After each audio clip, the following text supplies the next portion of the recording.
kept thinking about what to do. Should I tell him? Would he understand? Could we fix things? Or was it better to keep quiet? I didn't know what to do. So I held on tight to John. I hoped that everything would be okay.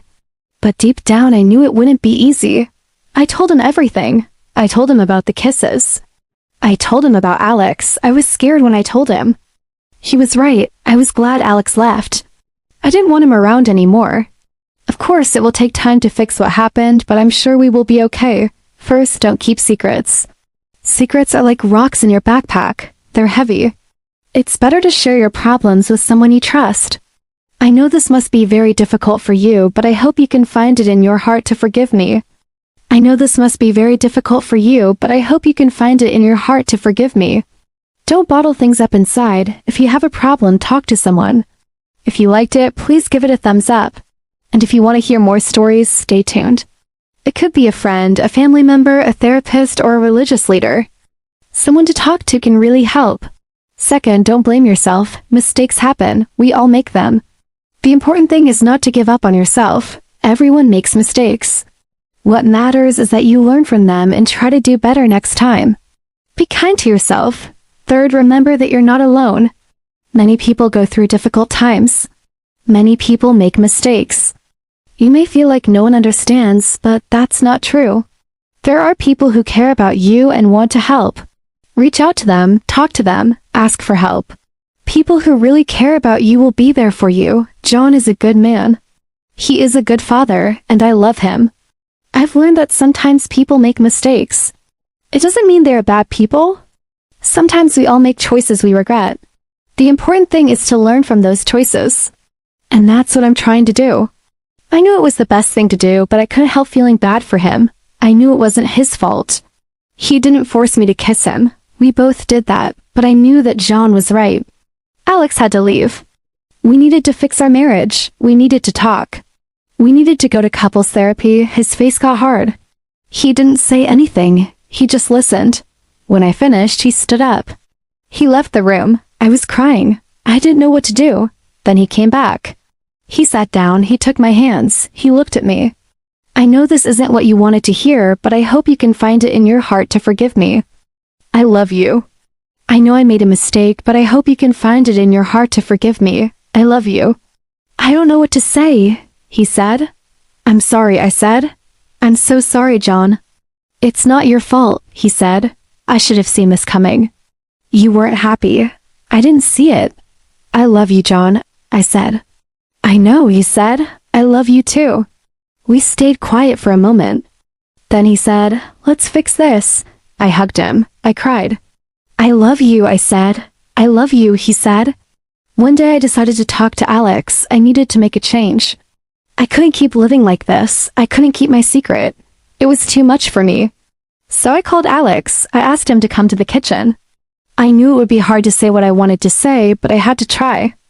When he came to the kitchen, I told him I needed to talk to him. I was shaking. My hands were cold. I took a deep breath and told him, Alex, I'm sorry. He looked at me. He didn't say anything. He just waited. I can't keep doing this, I said. I'm sorry, I repeated. I'm sorry, he said. He looked away.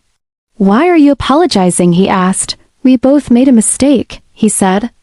I shook my head. No, you didn't do anything wrong. I did. I'm sorry. He looked at me again. What do you want to do? He asked. I don't know, I said. But I can't keep living like this. I have to tell John. He looked away. Don't do that, he said. John doesn't need to know. I know, I said, but I think he deserves to know. I think he deserves the truth. I could see that he was upset. Please don't tell him, he begged me. I won't ask you again. Please don't tell him. I could see that he really wanted me to keep his secret. I didn't know what to do. One night I told John I couldn't keep the secret anymore. I owed it to John. I owed it to Michael. The next morning, Alex was gone. He left without saying goodbye. John fired him. He said it was best for everyone. Now, a few weeks later, I can say that things are getting better. John and I are still together. We are still married. Here's some advice for others who might be going through something similar. And now a message for John. John, I'm sorry for what happened. And now a message for Alex. Alex, thank you for listening to my story. I told him I was going to a friend's house, but really I was seeing Alex. I knew it wasn't right. I shouldn't have lied, but I was so scared he wouldn't trust me. After that, John stopped inviting me to parties and events. I would go alone. Sometimes he would stay late at work. Other times he would say he had a headache and needed some rest. I understood why he needed space, but it hurt. I would come home and watch TV, alone. I ate dinner alone. I slept alone. I wondered if this was how John felt when I went out with Alex. I felt betrayed by him, but I knew I had betrayed him too. We were in this together. We caused this. Our marriage wasn't just broken because of Alex or the affair. It was broken because we let it. We allowed our problems to grow. We avoided talking about them. We thought a kiss wouldn't hurt. We thought a lie would save us. We were wrong. John started going out again. First it was dinner with friends, then it was drinks after work. I liked that he was happy, but I wished he would take me along. I wanted to be a part of his life, but I knew I had to earn that back. I had to show him I was sorry I was cheating on him. I had to give him space. I stayed busy. I threw myself into my work. I volunteered at the hospital. I called my friends. More often, I avoided John and our conversations about our marriage. When I thought about our problems, I panicked. I didn't know what to do. John and I were arguing more now. We would fight about nothing. We would yell at each other, then we would sleep in separate bedrooms. Some days I would wake up and wonder if we were going to make it. Would we get through this? Could we repair our marriage? Sometimes I was hopeful. I thought we could. Other times I was sure we would end up divorced. John and I weren't communicating.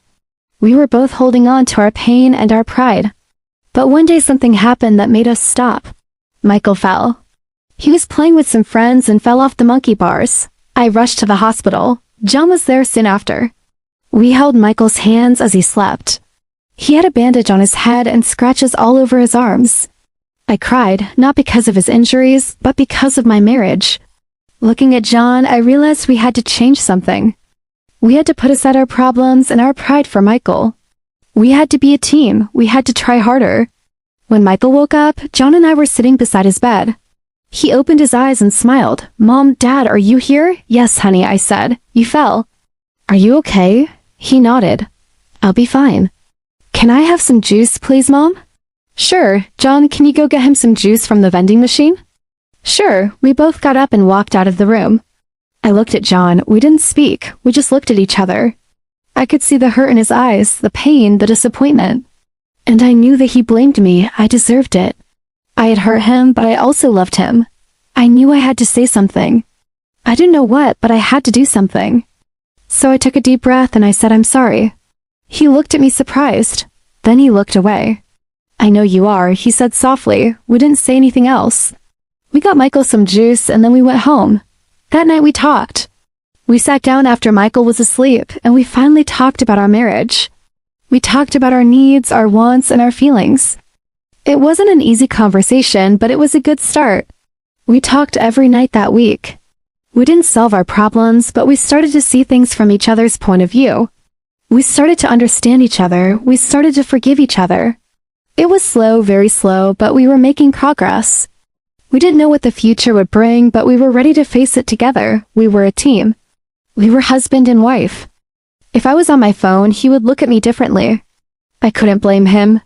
I didn't trust him completely either, not after learning about the other woman. The counselor told us that trust takes time. I hadn't asked before because I was afraid of what he might say, but now I needed to know. Who was she? I asked him one night after Michael went to bed. John looked uncomfortable. He didn't want to talk about it, but I needed to hear the truth. I didn't want him to think that his parents' marriage was perfect.